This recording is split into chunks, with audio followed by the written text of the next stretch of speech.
You know, we often hear the term travel corridor used in all kinds of discussions when it comes to habitat improvements, habitat plans, and just hunting strategy.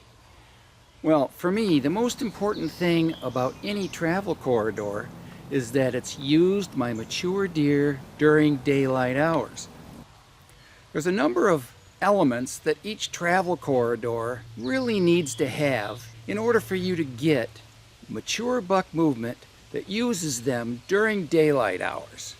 These travel corridors can occur naturally due to different types of features, everything from a lake, a pond, a wetland, a swamp, a wide, deep river, a rock, a steep, high hill. There's so many different features that will create a natural travel corridor. But what if you're one of those guys that doesn't have any of those things and you'd like to move deer from one position to another? Well, one of the easiest ways to get that done would be moving deer from bedding to food, from food to bedding to bedding, or food to food. Those are good reasons to have deer traveling from one of these locations to another during daylight hours to either get back to bedding, go to food sources, scent check these areas looking for estrus does. There's so many reasons that deer want to use these. There are critical things that, in my opinion, these travel corridors must have. And they are as follows: stem density, structure along the edges, early successional growth, connecting two or more forms of habitat features like food sources, bedding areas, natural structures that deer are forced to move around, such as wetlands, rivers, hillsides, property fences, buildings, housing developments, and industrial parks, or obstacles that you can create from falling and hinging trees. I created this travel corridor sketch to help my clients envision what's ahead of them when they're starting out with a park effect closed canopy woodlot, and how to create over time a travel corridor that your deer will feel comfortable using during the daylight. There will be all kinds of things that you'll go through, from notching and falling some of the larger trees, and some of those will lay parallel to the path, or they might cross the path, and you've got a chainsaw, so you'll have to cut those up and leave the openings for the deer to move. You'll also low hinge trees perpendicular to the path to kind of nudge the deer along, giving them that sense of security and structure along the travel corridor. As you remove the trees, you're going to let much more sunlight into the ground along the travel corridor, creating all kinds of early successional growth from regeneration, forbs, shrubs, grasses, some native weeds, and this will all add up to creating thickness along the edge and browse for the deer to utilize, so they'll easily move down through here. Now, of course, you're going to want to rake or leaf blow the path and clear out all the debris. Some areas you work, you're going to have plenty of trees to work with. Some areas you work, you're not going to have that many trees to work with, and you're just going to have to wait for early succession. But over time, things will develop for you, and you'll come in here at least once or twice in the middle of the summer or in, say, January, February, and work on it and improve it. And in a few years, you'll have the travel corridor for daytime buck movement.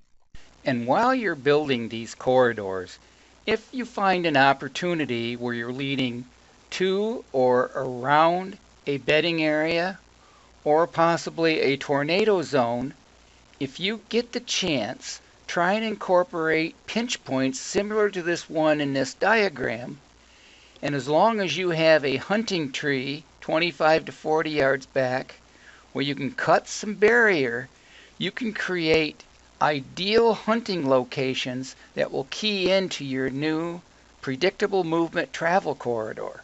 Stem density is a major requirement especially in high hunter pressure states. If you happen to have land in Iowa, Kansas, Missouri, even parts of Illinois, you may not have near the hunting pressure that this area of southern Michigan has, portions of Pennsylvania have, and Wisconsin have.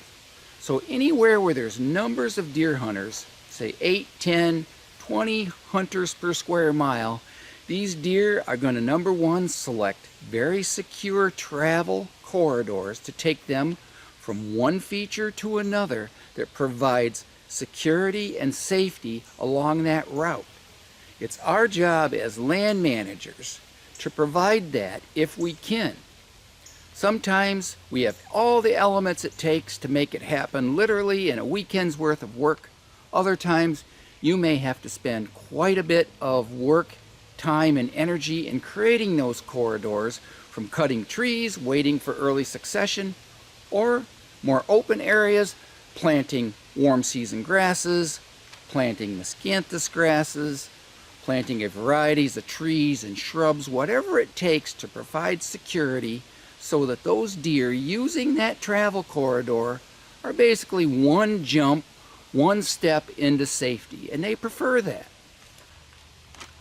My hope is for everyone watching this video that doesn't have the best travel corridors or has some travel corridors that are not used that often will take a look at some of the details that I show you in this video and will apply that to your property to increase your opportunities for mature buck movement during the day. Now there's a couple of factors that are going to right off the bat be alarms for you that will keep this from happening, and that is hunting pressure, human scent, and just hunting it too often.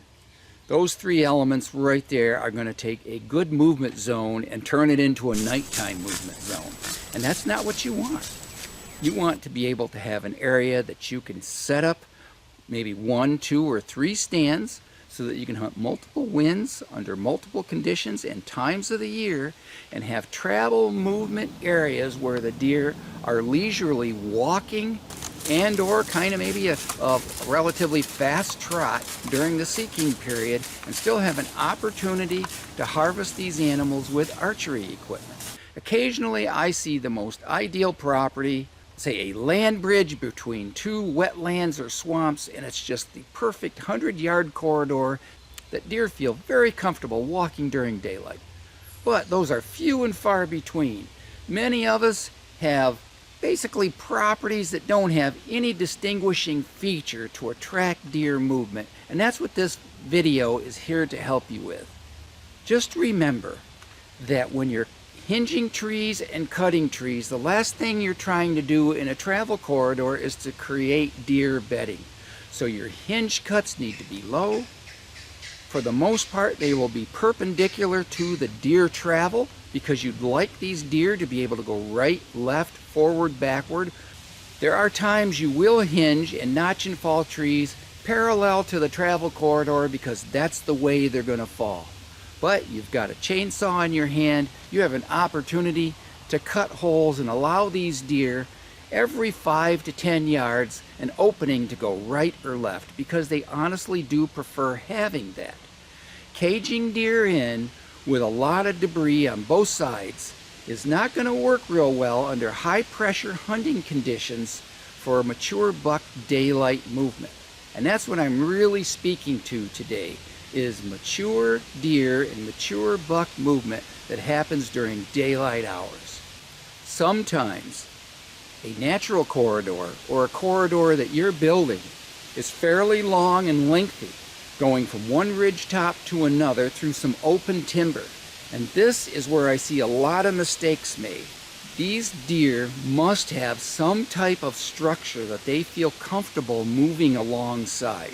So 400 yards of an open park effect woods is not a travel corridor that is used with any kind of routine during daylight hours in a high pressure hunted state. Take a look at what you currently have and try to apply some of these ideas that I show you in this video. And remember, good luck and good habitat.